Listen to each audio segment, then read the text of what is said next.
नमस्कार मित्रों, एक बार फिर से आपका स्वागत है हॉकफीड न्यूज में। पुलवामा पार्ट 2 की देश पर साजिश रच रहे आतंकियों को सुरक्षा बलों ने धर दबोचा है, सुरंग से बाहर निकाल लिया है और खबरें अब ये हैं कि इनके हलक में हाथ डालकर इनसे सच उगलवाया जा रहा है। लगातार सच उगल रहे हैं और इस वक्त क्या सच उगला है वो आपको बताऊंगा, लेकिन सबसे पहले कमेंट में भारतीय सेना के जाबाज जवानों के लिए जय हिंद जरूर लिखें। मित्रों, आपको बता दूं कि पुलिस ने कल ही विस्फोटकों से भरी एक कार को उड़ा दिया था। आईईडी विस्फोट से यह कार भरी हुई थी, सेंट्रो कार थी और जिसमें खबरें आ रही थी कि 40 से 45 किलो आईईडी भरा हुआ था। और बाद में जो खबरें सामने आई उसके मुताबिक कम से कम 400 जवान इसके निशाने पर थे, यानी पुलवामा पार्ट 2 दोहराने की साजिश थी ये देश में। लेकिन फिलहाल आपको बता दूं कि इस विस्फोटकों से भरी कार के मालिक का अब पता लगा लिया गया है। और आपको बता दूं कि ये इस कार का जो मालिक है वो 3 लाख के इनाम वाला हिजबुल आतंकी हिदायतुल्लाह मलिक है। उसे पकड़ने के लिए उसके ठिकानों पर लगातार दबिश दी जा रही है, लेकिन आपको बता दूं कि हिदायतुल्लाह के भाई को पकड़ लिया गया है। फिलहाल आपको बता दूं कि पुलिस ने हिदायतुल्लाह के परिजनों को पूछताछ के लिए पुलिस स्टेशन भी बुलाया था। और अब ये खबर सामने आ रही है कि जैश और हिजबुल के आतंकियों ने मिलकर एक बार फिर दक्षिण कश्मीर में 14 फरवरी जैसा कोई आत्मघाती हमला करने की साजिश रची थी। दरअसल आपको बता दूं कि 14 फरवरी को पुलवामा हुआ था देश में और उसके बाद बालाकोट एयर स्ट्राइक की थी भारत ने। लेकिन आपको बता दूं कि अब इसके बाद जिस कार का इस्तेमाल आत्मघाती हमले को अंजाम देने के लिए किया जा रहा था वो दक्षिण कश्मीर के शोपियां जिले के शरदपुरा गांव के रहने वाले हिजबुल मुजाहिदीन के आतंकवादी हिदायतुल्लाह मलिक की है। यह आतंकी, आपको बता दूं, मलिक जुलाई 2019 में घाटी में आतंक फैला रहा है और पुलिस को यह पहले से सूचना थी कि दोनों आतंकी संगठन एक साथ मिलकर बड़े फिदायीन हमले को अंजाम देने की फिराक में हैं। जानकारी यह भी सामने आई कि आतंकी साल 2019 में पुलवामा के लेथपोरा इलाके में सीआरपीएफ के काफिले पर किए गए आत्मघाती हमले की तर्ज पर एक और हमले को साजिश देने वाले हैं, एक और हमले को अंजाम देने वाले हैं। दरअसल आपको बता दूं कि पुलिस के कश्मीर रेंज के आईजी विजय कुमार ने इस मामले में यह बताया है कि पिछले कई दिनों से यह सूचना मिल रही थी कि जैश-ए-मोहम्मद ने कार में आईडी लगाकर वारदात को अंजाम देने की साजिश रची है और इसी को लेकर बुधवार की रात पुलवामा पुलिस, सीआरपीएफ और सेना के जवानों ने नाका लगाया था। इस दौरान आतंकी नाके के पास पहुंचता है और उसके बाद वहां से भाग जाता है। 2 बार फायरिंग भी की जाती है, लेकिन इसको भी दरकिनार करके ये आतंकी भाग जाता है मौके का फायदा उठाकर। आपको बता दूं कि इस आतंकी को पुलिस ने फिलहाल पहचान लिया है और लगातार इसको पकड़ने के लिए दबिश दी जा रही है। आपको बता दूं कि कार इंटरसेप्ट किए जाने के बाद सुरक्षा बलों ने बम को पहले डिफ्यूज किया और जब बम डिफ्यूज नहीं हुआ तो कार को पूरी को उड़ा दिया गया, तकनीकी रूप आईडी ब्लास्ट करके कार को उड़ा दिया गया। इस बीच आपको बता दूं कि जो खबर हमारे पास आ रही है, सुरक्षा बलों ने आतंकियों की इस कांड को जब नेस्तनाबूद कर दिया तो पाकिस्तान में भी इसको लेकर बौखलाहट फैल गई और पुलिस सूत्रों ने कार मालिक की पुष्टि करते हुए यह बताया है कि जिस कार को बम बनाने के लिए इस्तेमाल किया गया था वो कार हिजबुल मुजाहिदीन के एक आतंकी की ही है और इस आतंकी का नाम हिदायतुल्लाह मलिक है। आपको बता दूं कि भारतीय सेना लगातार कश्मीर घाटी में आतंकियों को ठोक रही है। एक के बाद एक आतंकियों को 72 हुरों के पास पहुंचाया जा रहा है और जब से कश्मीर से धारा 370 का खात्मा हुआ है तब से पाकिस्तान बौखलाया हुआ है। पाकिस्तान लगातार आतंकियों को कश्मीर में घुसपैठ कराने की कोशिश में है, लगातार सीजफायर का उल्लंघन किया जा रहा है, कश्मीरी घाटी से लगातार आतंकियों को भेजा जा रहा है, लेकिन भारतीय सेना एक एक आतंकी को 72 हुरों के पास पहुंचा रही है। इस बीच आपको बता दूं कि एक अन्य पुलिस अधिकारी का यह कहना है कि हिदायतुल्लाह मलिक 30 जुलाई 2019 को आतंकी बना था और उसे इसी साल की शुरुआत में सी श्रेणी के आतंकियों में सूचीबद्ध किया गया है और उस पर 3 लाख का इनाम है। दरअसल आपको बता दूं कि भारतीय सेना ने कश्मीर घाटी में जो आतंकी हैं उनकी श्रेणी बना रखी है और किस आतंकी को किस श्रेणी के हिसाब से ठोकना है ये भी एक श्रेणी है। पहले ए श्रेणी के जो आतंकी हैं उनको खत्म किया जा रहा है, फिर बी और फिर सी, तो सी श्रेणी का यह आतंकवादी है और इस पर 3 लाख का इनाम है। इसके साथ ही आपको बता दूं कि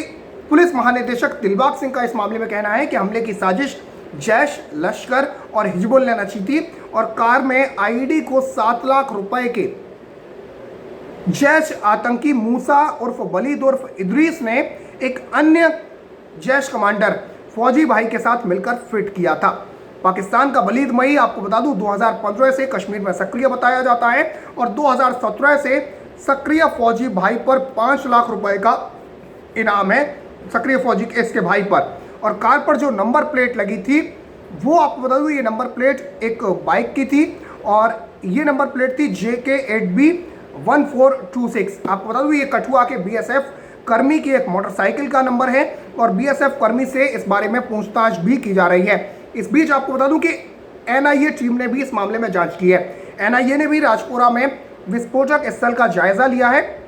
और इस मामले की जांच NIA को भी सौंपी जा सकती है, ऐसी खबरें भी सामने आ रही हैं। इस कार बम और आपको बता दूं कि पुलवामा हमले के तार आपस में मिलते हुए भी नजर आ रहे हैं। इसके अलावा IED में RDX के अलावा अमोनियम नाइट्रेट, नाइट्रेट ग्लिसरीन और सल्फर का इस्तेमाल भी हुआ है, ये भी अब पुख्ता हो चुका है। दरअसल आपको बता दूं कि IG विजय कुमार सिंह का ये कहना है कि रमजान महीने में हमला करना चाहते थे आतंकी और जैश के आतंकी वलीद और फौजी ने 11 मई को पाक रमजान महीने के 17वें रोजे यानी जंगे बद्र के दिन सुरक्षा बलों पर हमले के लिए ही इस कार बम को तैयार किया था। सुरक्षा बलों की चौकसी के चलते वो उस दिन हमला नहीं कर पाया और इसके बाद हिजबुल के साथ मिलकर उसने हमले के लिए नए सिरे से पूरी साजिश रची थी और इसके लिए हिजबुल आतंकी आदिल को चुना गया था।